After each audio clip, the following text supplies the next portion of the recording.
Hello everyone, welcome to my channel. ఇవాళ కందాబచ్చలి కూరని ఎలా వండుకోవాలో ఈ వీడియోలో చూసేద్దాం. అందుకోసం నేను ఇక్కడ ఒక అర కేజీ కందని, ఒక 6 కట్టల బచ్చలి కూరని తీసుకున్నాను. కందని ఈ విధంగా చెక్కు తీసేసి మీడియం సైజ్ ముక్కల్లో తరుక్కోవాలండి. ఇలా తరుక్కుని ఉప్పు నీళ్ళలో వేసుకోవాలి. ఇలా ఉప్పు నీళ్ళలో వేసుకోవడం వల్ల రంగు మారకుండా ఉంటుంది.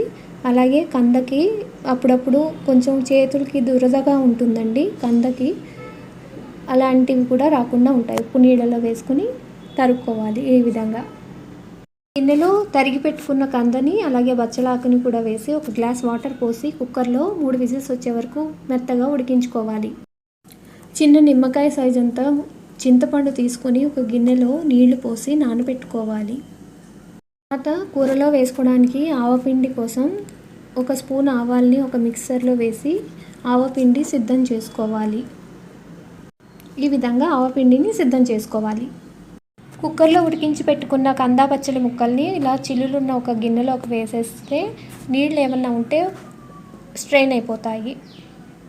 వీటిని అలా పక్కన పెట్టుకోవాలి. ఆ తర్వాత స్టవ్ మీద ఒక కడాయి పెట్టుకుని కొద్దిగా నూనె వేసి అందులో కొద్దిగా శనగపప్పు, కొద్దిగా మినప్పప్పు, అలాగే ఒక స్పూను ఆవాలు, కొద్దిగా జీలకర్ర వేసి వేగనివ్వాలి.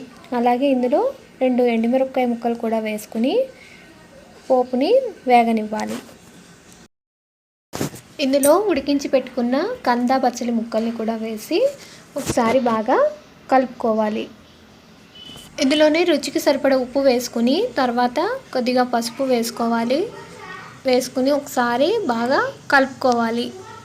నానబెట్టి ఉంచుకున్న చింతపండు రసాన్ని కూడా వేసేసుకుని బాగా కలుపుకోవాలి. ఒక 2 నిమిషాలు మూత పెట్టి ఉడికించుకోవాలి. ఆవపిండి కూడా వేసుకుని ఒకసారి బాగా కలుపుకోవాలి. ఇలా కలుపుకుని స్టవ్ ఆఫ్ చేసుకోవడమే, అంతే. ఎంతో టేస్టీగా ఉండే కందాబచ్చలి కూర ఆవపెట్టినది చాలా బాగుంటుంది. చాలా టేస్టీగా ఉంటుందండి. మీరు కూడా ట్రై చేయండి. మా ఈ వీడియో నచ్చినట్టయితే మా ఛానల్ని లైక్ చేయండి, షేర్ చేయండి, అలాగే సబ్స్క్రైబ్ చేయండి.